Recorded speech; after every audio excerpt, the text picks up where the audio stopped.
welcome back. This is going to be different. Today we've gathered a special panel of opinionated married couples ready to share the real deal on navigating marital issues and the secrets of solving them. This is Marriage Real Talk. Let's meet the couples. First, representing the duo who've been together for a decade and are known around their town as the Jay-Z and Beyonce of Jersey City. We got Caprice and Ronald. Next, we have Paula and Nathaniel, who are celebrating 2 decades of nonstop marital bliss.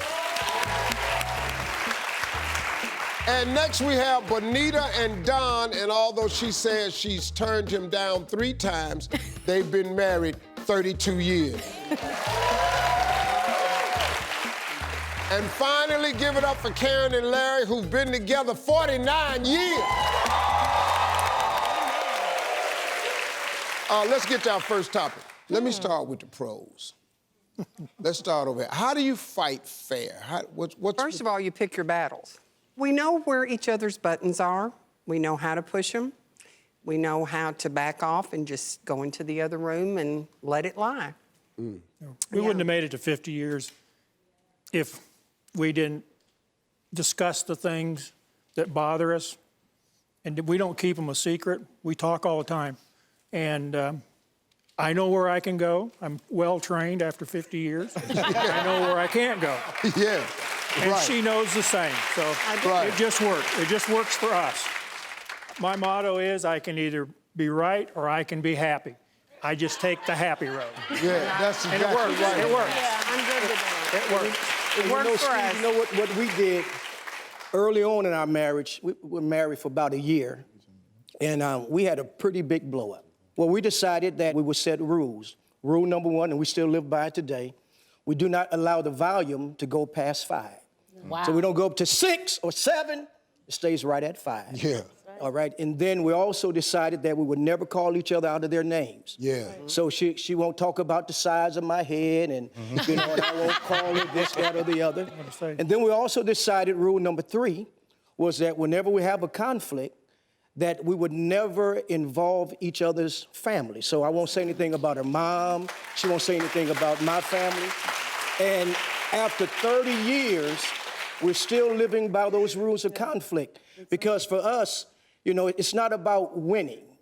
Argument should not be about winning. You know, it should be about being in God's will. Well, and so that's the key to our arguments. Yeah, I feel, yeah.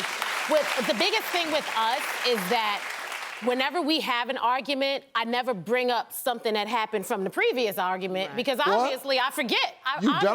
I don't, because it just comes in and out and, But that's really the great thing about her. That's one of the reasons why I married her. Because even when we have a conflict, it's like when we get past it, she's past it. When I forgive you, it never comes it's back done. up. And when I forgive you, it's totally forgotten. Yeah, I don't even remember. It's over with. A lot of people would do well to service that. If you're going to keep bringing up the past, then you didn't forget it, and you didn't forgive it. That's right. So now, obviously, still a problem is, so you're supposed to forgive and forget. Can I say one more thing, though? Yes. The best thing about arguing, though, is making up. And when we make up, it's a good thing. Now, Paula, let me ask you guys, how do you all handle it? In the beginning of our marriage, about after 2 years, it was blissful for the first couple of years. We didn't know how much we were gonna argue. And we moved to New York City. There was this morning that we had the very first explosive fight of our marriage, and I said, "You are a lousy husband."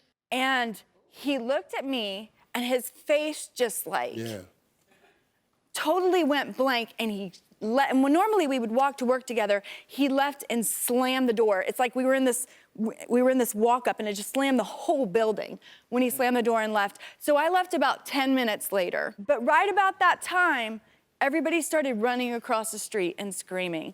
And I looked up, and just after the plane flew into the first tower. Oh, wow. And my husband was going downtown into the World Trade Center. Oh, wow.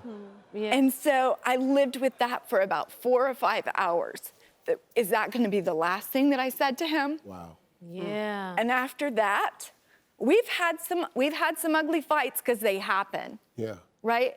But after that, we knew we need language. We need a way to disagree with each other. We need a way to get on the same plane and to never say something and leave or go to bed with that type of anger that you're going to regret. Well, and then also because what she said to me right after that, I get to downtown, the first plane hits, and I'm thinking, well, you know, I'm a lousy husband. She doesn't really need to know that I'm okay right now.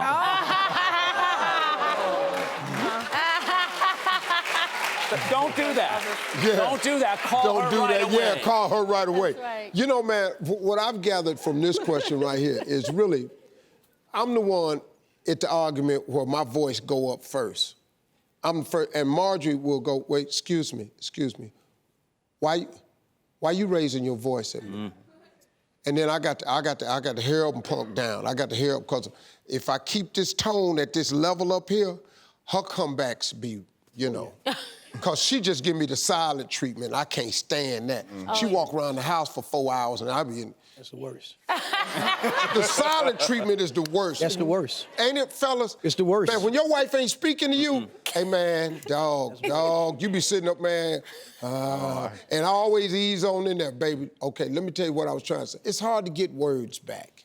Yes, it is. Steve, we've been married a long time, but our agreement is we'll never go to bed mad. That's right. We work it out. Go to bed mad. Give each other a good night kiss, which we do every night, and it's worked. See, that's a good one now. Yeah. Now, let me tell you something. Fellas, try to live by that don't go to bed mad, because I got news for you. If you go to bed mad, you gonna wake up and be okay. When she wake up, she madder than she was last night, because she done thought of some more stuff in her sleep. You in a world of trouble, man. What's the biggest mistake that most people make before they say I do? I got this one. Caprice and Ronald? A lot of people say I do, but what they really mean is I'll try. Ooh.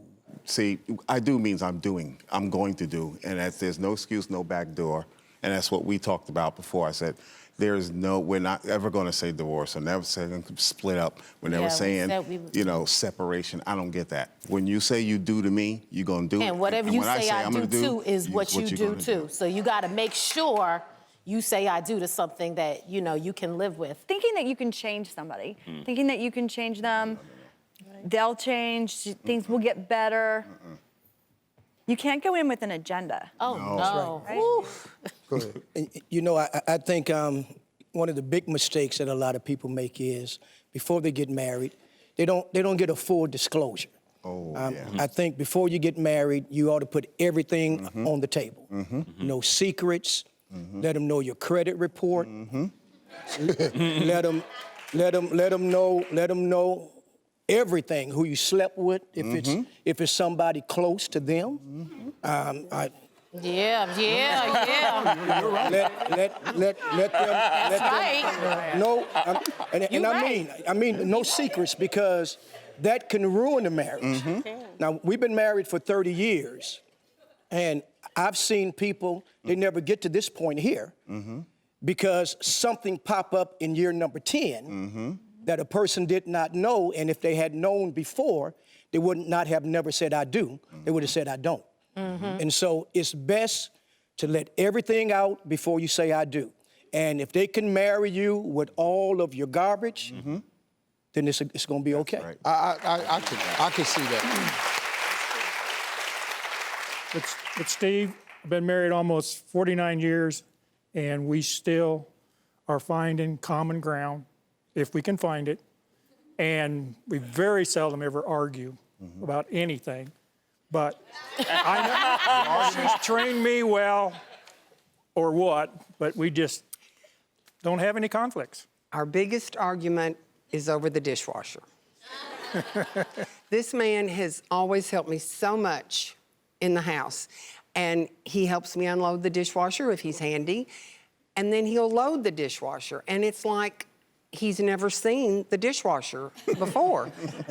There's a right way and a wrong way to load the dishwasher. It's my way, and it's the right way. Trust me. I can come to your house and teach you.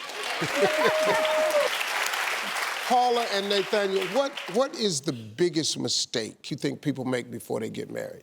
You have to say what you want before you get married. I think the biggest mistake that a lot of couples have is that they keep some of that bottled up inside, or they think like, yeah, when that comes, it'll all work out.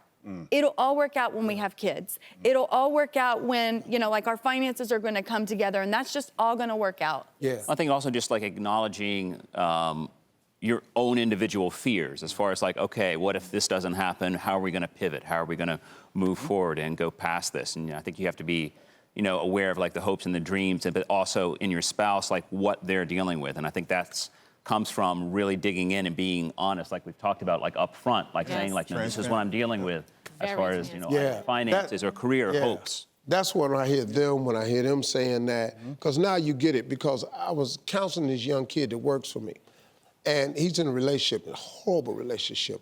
And I just sat him down one day and I said, a minister told me this one day.